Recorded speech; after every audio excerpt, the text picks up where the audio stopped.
شو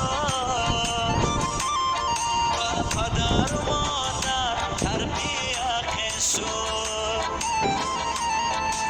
خدای جان بیس قدر وطنم میده که میلادی من از وطن به وطن شد خدای جان بیس قدر وطنم میده که میلادی من از وطن به وطن شد